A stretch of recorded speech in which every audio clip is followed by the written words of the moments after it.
Noticias Monumental a profundidad.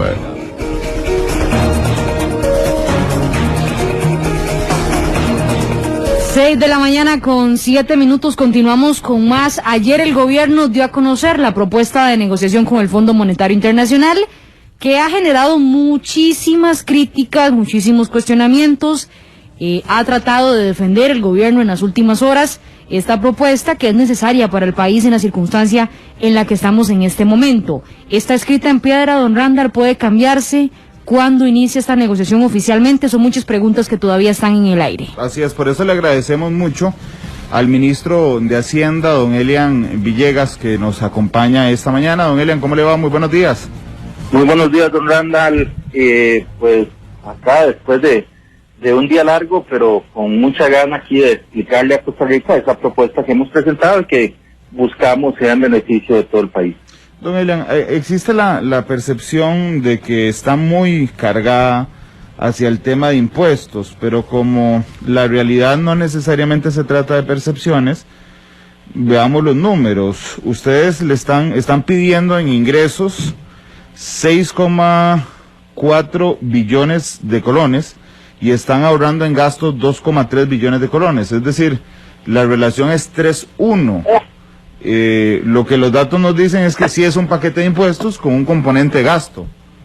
Lo que pasa, don Randall, es que ahí estamos dejando por fuera un componente que es esencial, que es el componente de regla fiscal, que ya está inserto.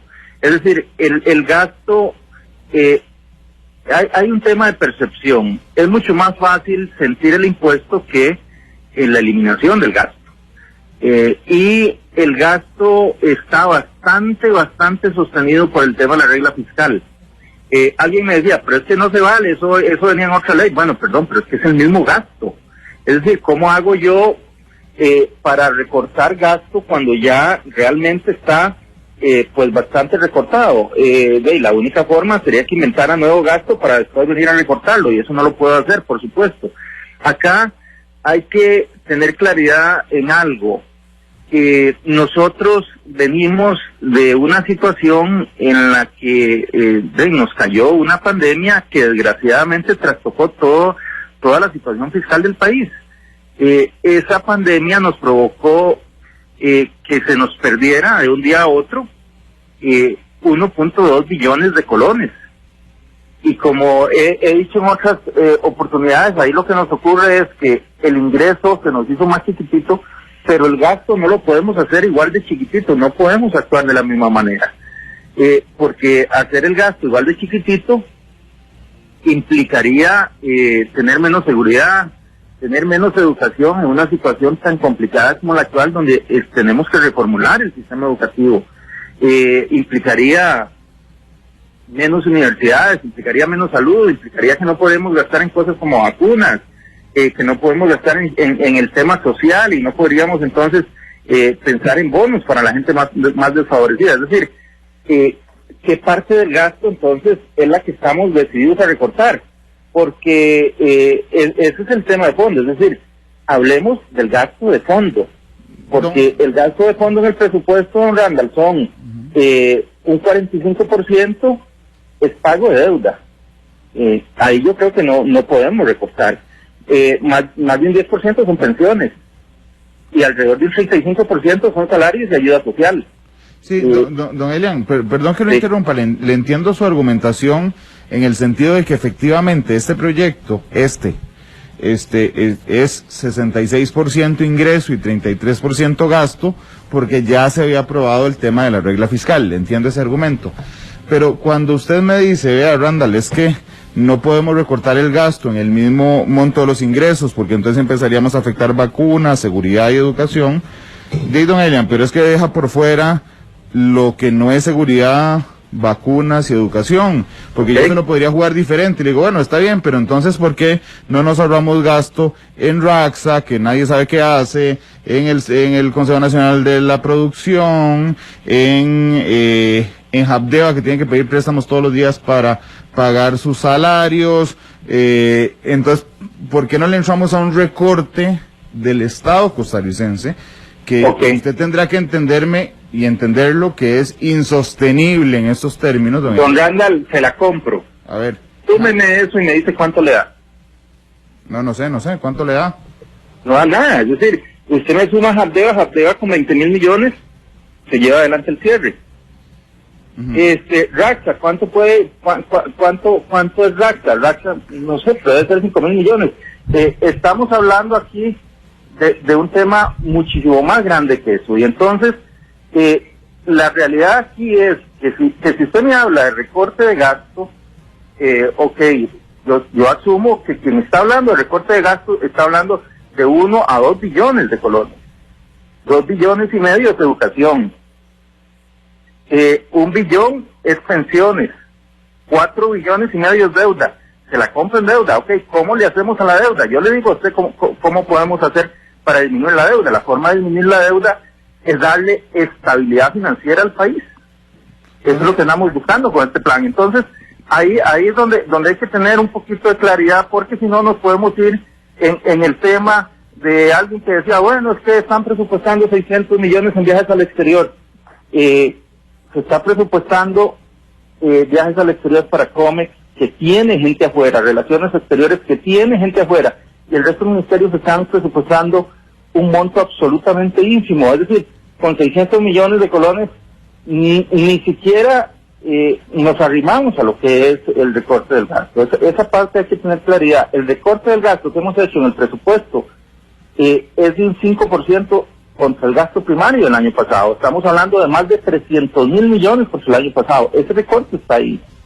Estamos hablando de que al aplicar la regla fiscal pasamos de poder crecer un 4.13 a crecer apenas un 0.77. Ese recorte está ahí. Entonces, esa tarea se puede mejorar, probablemente sí, y estamos abiertos, pero hay que tener claridad en qué es lo que estamos mejorando y qué es realmente mejorar, porque si no caemos un poquito en la trampa de cierre esto, cierre lo otro, ok, podemos decirle que sí, pero sumemos y veamos si realmente es significativo o no es significativo, porque al final puede ser que estemos generando un problema político y social importante y no estemos solucionando nada, y ese es el tema de fondo. Don Elian, pero por ejemplo el MEP, ¿verdad? Costa Rica da el 8% para educación, es un logro impresionante, realmente. Pero cuando usted ve la eficacia de ese 8%, usted dice, pero salimos últimos en las pruebas PISA, y además cada año hay menos niños. Entonces yo entiendo que es impopular, pero podríamos decir, bueno, ahí bajémosle del 8 al 6 otra vez, ahí hay 2% del PIB, por ejemplo. En las pensiones hagamos un solo régimen, porque resulta que el Estado tiene que invertir más dinero en las pensiones del Poder Judicial y del Magisterio Nacional, por ejemplo. A eso es lo que me refiero, porque tienen ustedes, don Elian, y sé que usted lo tiene claro, tienen la oportunidad, la presión y la excusa perfecta. Además, para meterse a recortar no tenemos la oportunidad, y le voy a decir por qué. Usted lo que me está diciendo es, vea, la casa se le está quemando, pero hagamos una cosa, reconstruyamos la casa, le ponemos aspersores, traemos y ponemos unas buenas mangueras, y además hacemos paredes antifuego, le ponemos protección pasiva y activa, y después le volvemos a prender fuego para ver si se quema. Y nosotros no podemos hacer eso, es decir, en este momento, por ejemplo, lo que usted me está diciendo requiere una reforma constitucional, requiere un consenso país total, es decir, nosotros no podemos bajar la educación del 8 al 6 sin que haya aquí un acuerdo nacional absoluto.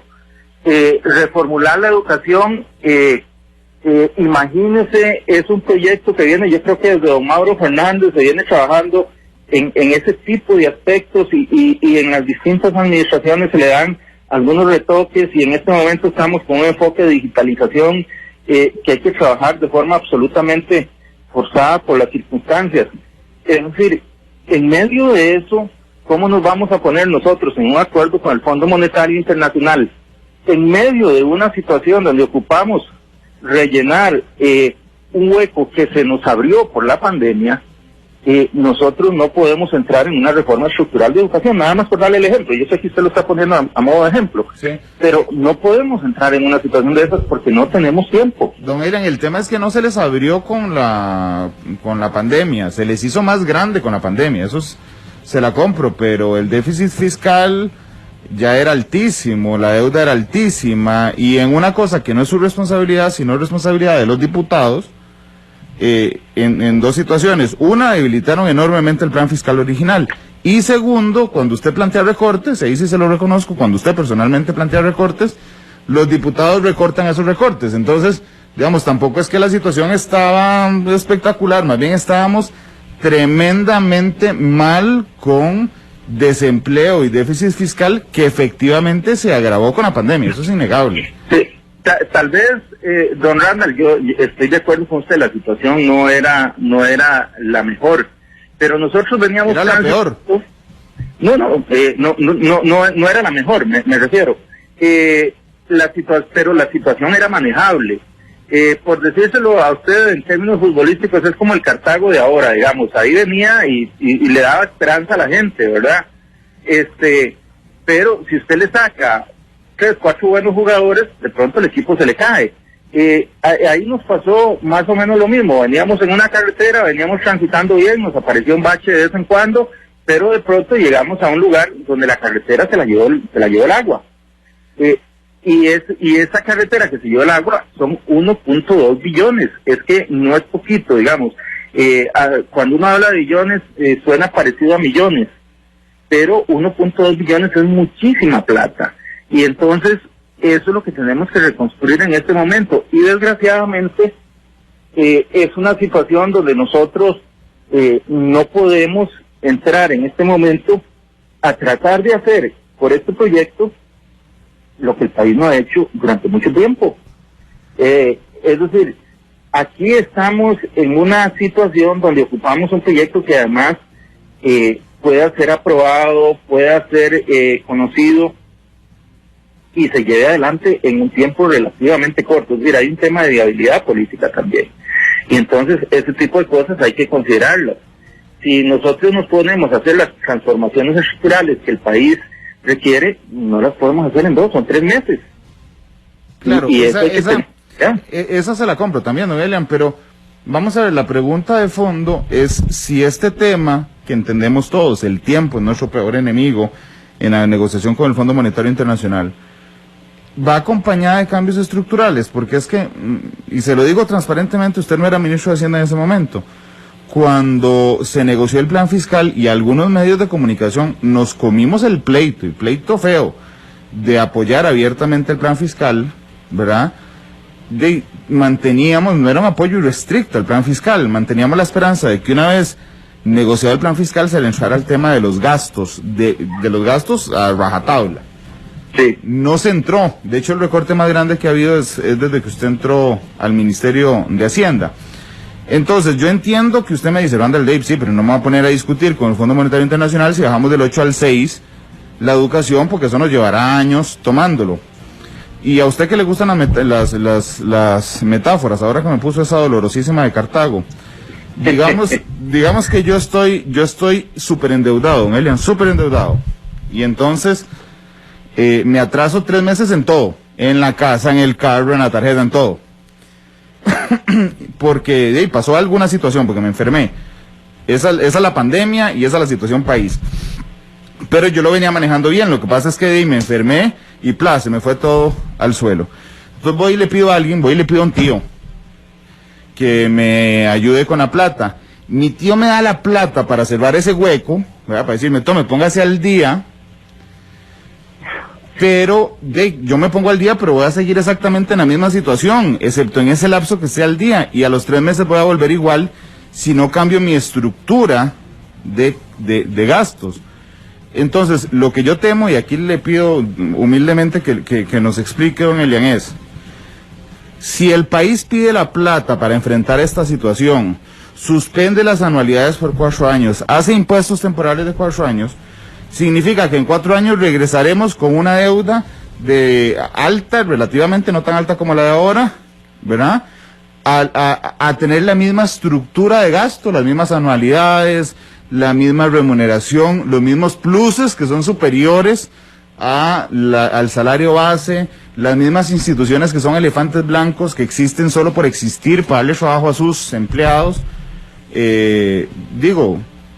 podríamos acompañarlo de temas de estructurales, para que sea una diferente Costa Rica. Imagínese que muchas de las cosas que usted mencionó ahí se pueden solucionar en cuestión de semanas, porque mucho de lo que usted mencionó ahí está de la mano de la Ley de Empleo Público, que ya está bastante avanzada, que esperamos que se apruebe este mismo año, y con la cual pasaríamos a un sistema donde se eliminarían los pluses y las contrataciones futuras serían únicamente con salario integral.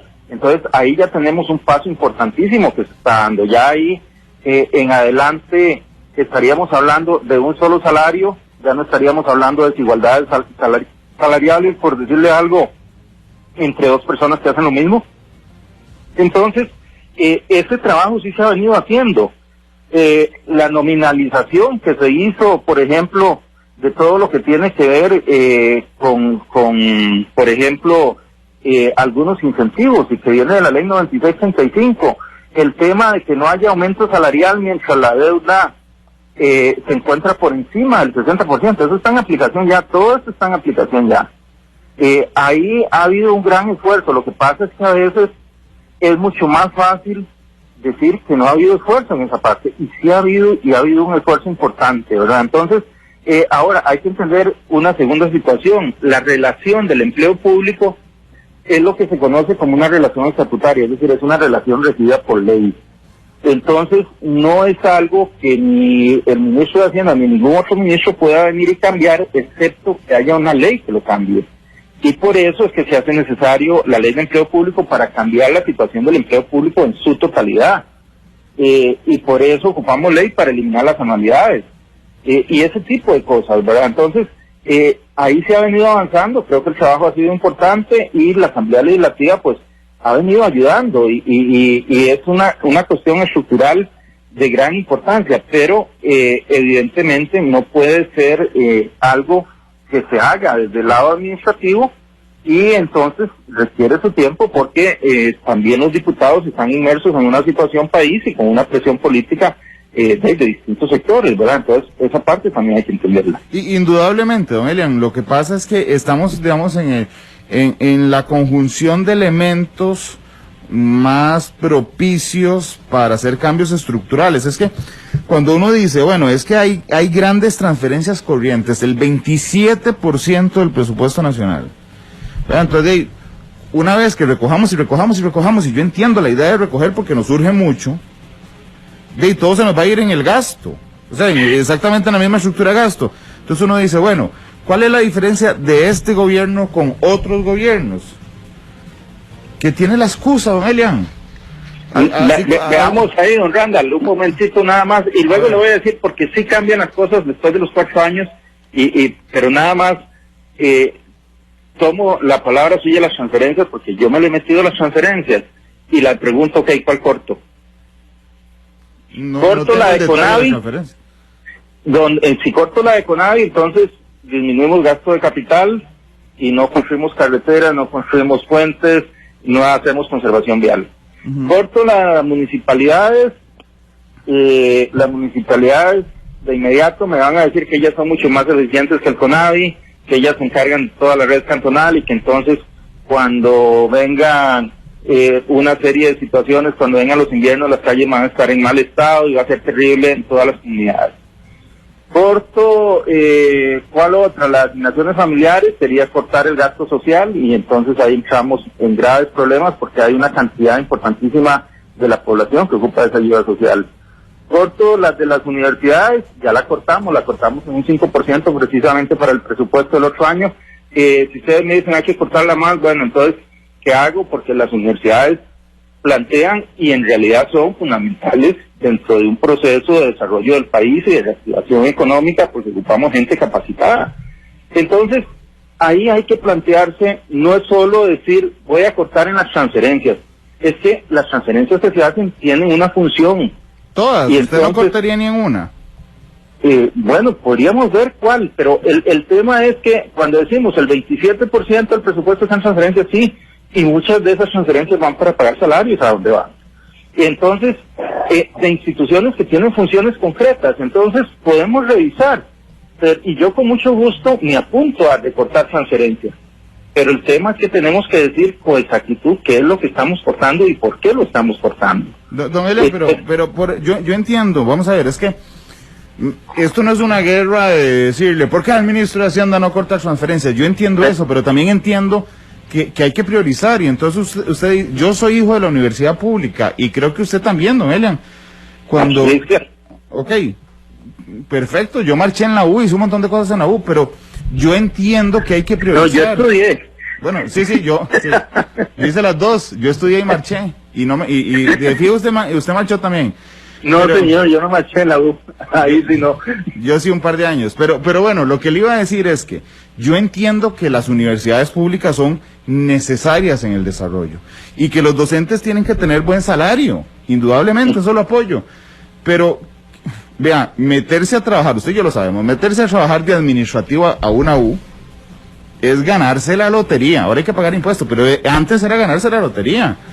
Y sigue siendo ganarse la lotería el administrativo, no el docente. Y entonces, a eso me refiero a priorizar, porque sí podemos revisar el FES, y entonces le metemos un recorte cierto al FES y decimos, no, sígale pagando bien al docente, pero al administrativo, que se gana un montón de plata por el jardinero de la UCR, que se gana un montón de plata por antigüedades. A esos cambios estructurales me refiero, porque es que lo que me parece, y se lo digo con todo respeto, es que usted me dice, no se puede, porque hay temas sociales, hay CONAVI, yo entiendo eso, pero es momento de priorizar. Sí, don Randall, yo me apunto a todo eso. El tema es, en esta circunstancia, nosotros ya le recortamos un 5% al FED. Y vea, no es tan sencillo como decir, ok, no hagamos un 5, hagámosle un 25 al FED. Son 125 mil millones de colones, ok, ya ahí es un monto grueso, ya es un monto importante. Pero de inmediato vamos a tener una situación en las universidades donde las universidades, en el momento en que hacemos eso, van a tener que hacer despidos, van a tener que eliminar becas, van a tener que cerrar carreras. Es eso lo que queremos hacer, digamos, esa es la parte que hay que tener. Ahora, permítame ir a una cosa que usted preguntaba. Usted decía, después de estos 4 años vamos a quedar igual. No, ¿por qué? Porque usted está dejando de lado un componente que no es el 27% del presupuesto, sino que es el 45%, que es el servicio de la deuda. Nosotros ocupamos en este momento atacar fuertemente la parte del servicio de la deuda, y eso es lo que estamos haciendo acá. Nosotros podríamos hacer lo que usted señala, atacar las transferencias, y entonces al atacar las transferencias provocamos toda esta conmoción. Lo que nosotros estamos diciendo es, ataquemos la deuda. ¿Cómo atacamos la deuda? En primer lugar, con un ingreso extraordinario que nos permite cortar, y entonces nosotros, una parte importante del financiamiento lo vamos a hacer con recursos propios. ¿Eso qué implica? Que ese flujo de deuda que hay que tomar todos los años va a ser menor durante varios años, va a ser mucho menor. Y entonces vamos a estar financiando parte del Estado, y dentro de ese financiamiento del Estado está también pagar intereses y pagar lo que son propiamente amortizaciones, lo vamos a estar haciendo con recursos propios. Y vamos a cortar ese 45% y lo vamos a disminuir.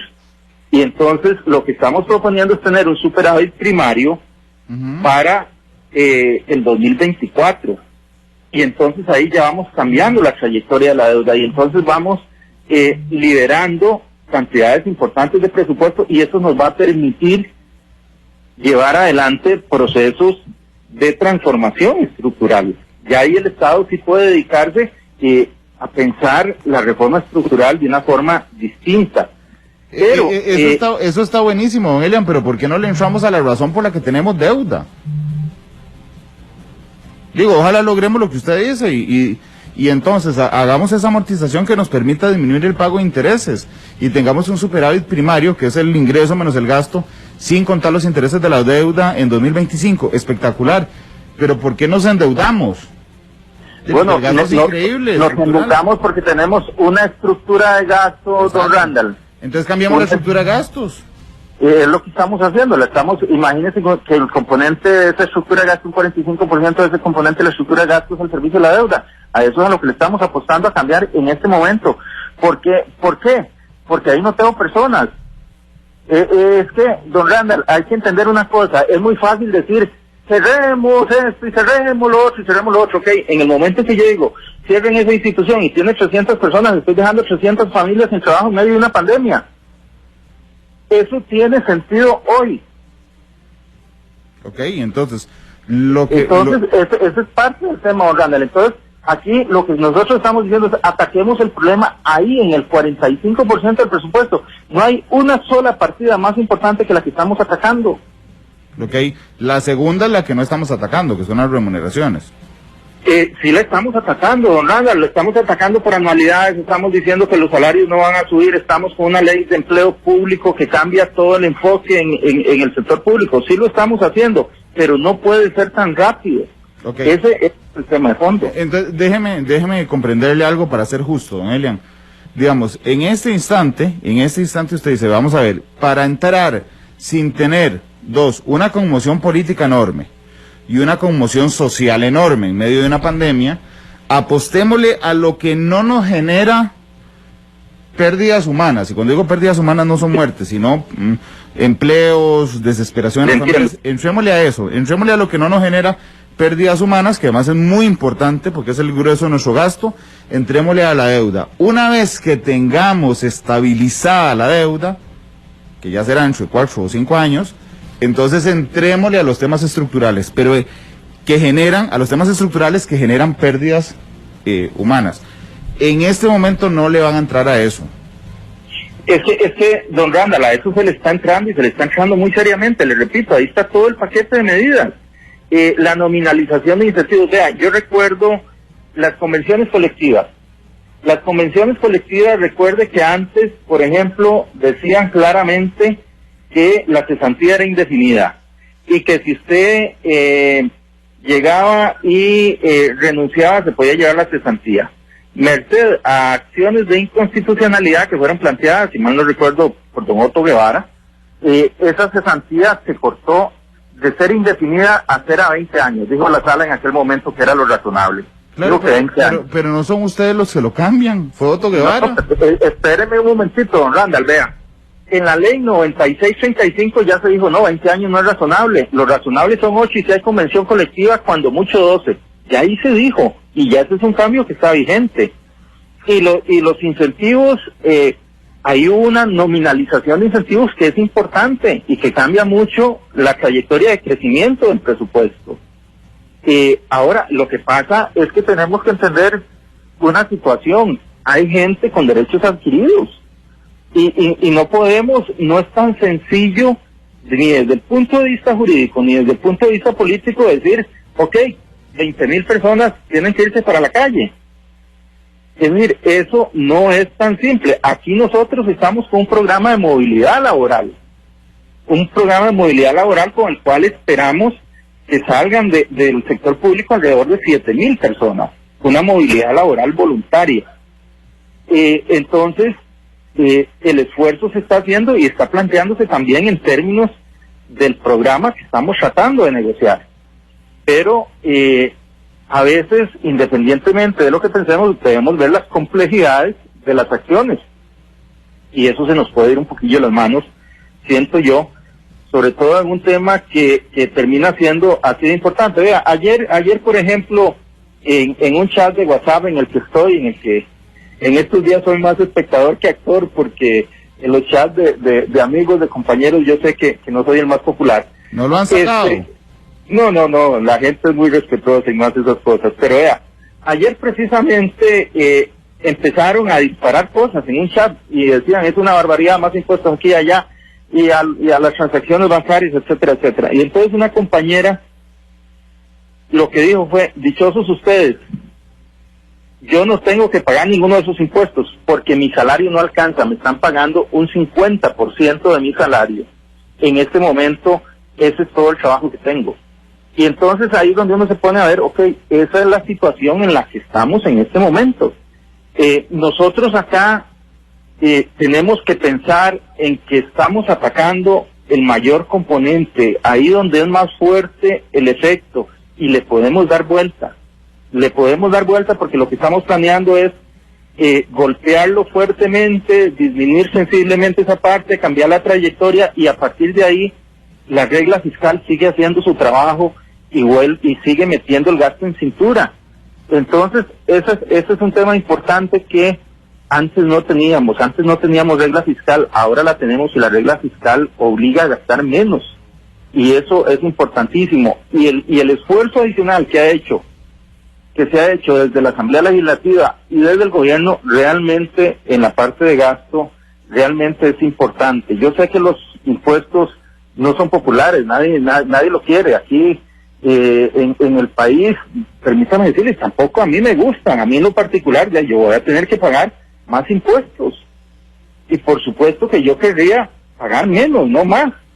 Pero en la situación actual no nos queda de otra. Y por lo menos temporalmente esa carga tiene que ser una carga importante, así como tuvimos que ajustarnos a muchas cosas en la parte de salud por la pandemia. En este caso concreto, debido a la situación de la pandemia, vamos a tener que hacer un ajuste, y ese ajuste tiene que ser lo suficientemente importante como para que todos nosotros podamos cortar esa trayectoria de la deuda y podamos volver a tener un presupuesto que haga sentido para el país y no solo para el pago de deuda. Yo sé que han quedado muchos temas por fuera esta mañana. Yo le quiero contar a la audiencia que en el Matices del lunes estará don Elian, estará doña Pilar y estará don Rodrigo Cubero. El lunes en Matices, porque estaban quedando por fuera el tema de la desbancarización, el tema de por qué no haberle entrado, por ejemplo, al IVA a la canasta básica. Hay un montón de temas, pero yo quiero cerrar hoy con uno en particular, don Elian. Sí, adelante. Esto se puede cambiar, me refiero a esto. Si ustedes ya negociaron con el FMI, ¿ok? Ya negociaron esto que presentaron ayer, entonces... No, don Randall, nosotros no hemos negociado esto con el FMI, permítame corregirle ahí este tema. Nosotros le estamos diciendo a Costa Rica qué es lo que vamos a ir a negociar y como ayer le decía a alguien, esto no está escrito en piedra, tampoco está escrito en hielo. Es decir, detrás de esto hemos estado dándole vuelta, hemos estado pensando y por supuesto podemos oír cosas que vengan a mejorarlo y lo haremos. Lo que yo le pido a la gente es, por favor, si pensamos en que hay que eliminar tal cosa, pongámosle a la par y la vamos a sustituir por esta otra que también genera ingreso. Me parece justo, pero es que lo que estoy es preocupado por el país, don Elian, y usted también, en el sentido de que, digamos que a los diputados no les guste para nada lo que presentaron ayer.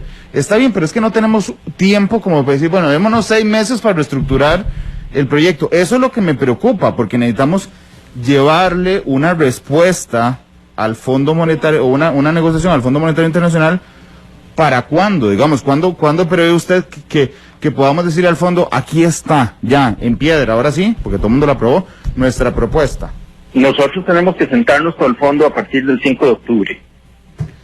Ok, el 5 de octubre ya tienen que tener una propuesta, decir, es esta, porque es que a mí me daría pena ajena decirle a la presidenta búlgara del FMI, vea, señora, es esta, y a la semana siguiente llamarle y decirle, vea, no, ya no es esta, es que los diputados eliminaron esta y la cambiaron por esta otra, porque así es Costa Rica, ¿no? Sí. Entonces a mí me daría pena ajena horrible.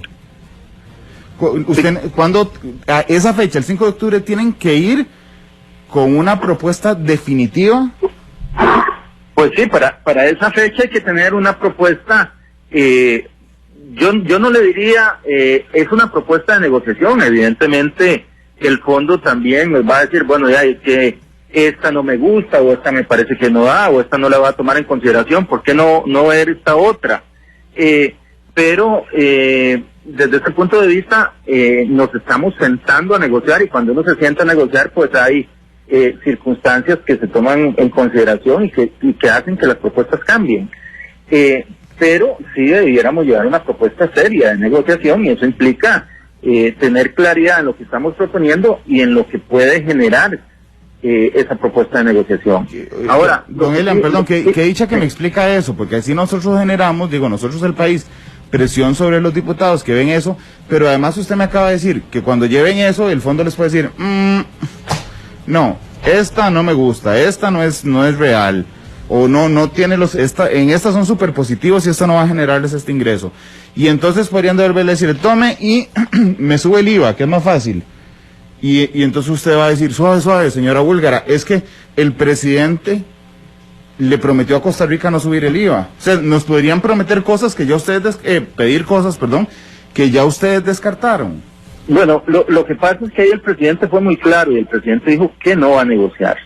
Y yo creo que en eso también el fondo, al igual que cualquier otra institución u organismo multilateral, entiende que no se negocia en el vacío. Es decir, no es tan sencillo, y el fondo lo sabe mucho de su experiencia, sentarse con una delegación de un país, negociar con ellos y decir, ok, esto es, porque existen procesos internos en el país y existe una situación política en el país que hay que respetar. Y en este caso, el presidente ya dijo que no va, y en lo que dijo que no va está precisamente el tema del IVA. Pero usted se imagina, don Elian, llegando usted al banco, o yo, cualquiera de los dos, llegando al banco a sacar una tarjeta de crédito, ¿verdad? Nos dan un contrato que tiene como 12 hojas, donde le dicen a uno, firme aquí, firme aquí, firme aquí, firme aquí. ¿Se acuerda? Cuando uno saca un préstamo. ¿Sí? Entonces, Costa Rica no está en la posición de decir, no, suave. Aquí dice que el interés anual es 60%. Tome, yo no estoy de acuerdo de eso, bájemelo a 20 y yo le firmo el contrato. Digo, no hay poder humano para negociar eso. Por lo menos yo como ministro de Hacienda no estoy en esa posición. Yo no me asumo en lo personal como una persona que va sencillamente a poner la firma ahí donde le dicen yo no quise ofenderlo, don Elian. No me siento ofendido. Lo que le quiero transmitir, don Randall, es que nosotros no vamos a hacer eso. Yo no voy a hacer eso. Yo sé que tengo un país detrás y que lo que yo estoy negociando no lo voy a negociar a título personal.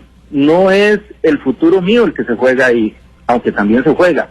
Es el futuro de un país, y en eso tenemos nosotros total responsabilidad, y lo que vamos a hacer lo vamos a hacer con toda seriedad. Ahora, yo creo que aquí lo importante, don Randall, es hay una propuesta sobre la mesa. Entonces, ¿se vale decir esa propuesta no me gusta? Ok, está bien, eso se vale. Yo lo respeto. Es decir, en gustos todos tenemos diferencias importantes. Entonces, por favor, dígame, ¿cómo lo hacemos que sea viable y que dé los resultados? Yo no tengo ningún problema. Si la propuesta que tenemos sobre la mesa, alguien me dice, vea, aquí tengo esta otra propuesta que también funciona, que cumple con los requerimientos básicos, y la revisamos y hace sentido, yo no tengo ningún problema, es decir, en hacer el cambio. Pero tienen que dar los números, tiene que hacer sentido en cuanto a viabilidad política, que sea viable, viabilidad política, tiene que hacer sentido ahí en que no podemos provocar efectos sociales dañinos en la sociedad costarricense. Andamos buscando arreglar cosas, no desarreglarlas. Y si eso se puede lograr, no hay ningún problema, la cambiamos. Don Elian, yo no pretendo que vaya a firmar todo lo que el FMI le dé, pero para ser ubicado en la vida, ¿verdad?, el que necesita la plata es Costa Rica, es decir, el Fondo Monetario Internacional no está en problemas, a eso me refiero. No a que usted vaya y diga, deme y yo firmo, sino de que en la posición en la que estamos, el margen, el músculo que tiene usted como ministro de Hacienda, que es mucho menor al que tiene el Fondo Monetario Internacional. Es decir, los que estamos buscando el préstamo somos nosotros. Si no nos ajustamos, no a las condiciones a ciegas, pero es claro que en una negociación ellos tienen más peso. Yo no me asumiría ahí, don Randall, porque asumirme ahí es asumirme en una posición de debilidad. Yo asumo que en esta negociación el más interesado en cerrar la negociación es el Fondo Monetario Internacional, porque sabe que detrás mío está un país, y que ese país es un país que es miembro de esa organización, que no, ellos, el Fondo Monetario Internacional, también trabajan para este país. De alguna forma, nosotros tenemos en esa organización, nos prestaron $500 millones porque somos miembros por $500 millones. Es decir, eso no es cosa menor. Esas son las cuotas que hemos pagado. Sí, son cuotas que hemos pagado a lo largo del tiempo. Entonces, es también el interés del fondo cerrar esa negociación, y ellos van a buscar por todos los medios posibles hacer ese cierre, y entonces estamos en una situación donde ellos conocen lo que es que detrás de un funcionario público esté todo un país, cuál es la realidad de ese país, y a partir de ahí es hecho negociar. Yo no voy a negociar aquí pensando en que es el agua que ocupo para apagar el incendio, porque en realidad esa sería una posición de debilidad, y yo creo que Costa Rica merece que quienes negociemos en una posición que jamás puede ser una posición de debilidad, debe ser una posición de fortaleza, de saber que tenemos un país detrás nuestro. Noelia, le agradezco mucho todos los minutos que nos brindó esta mañana. Nos veremos el lunes en Matices junto a doña Pilar y a don Rodrigo.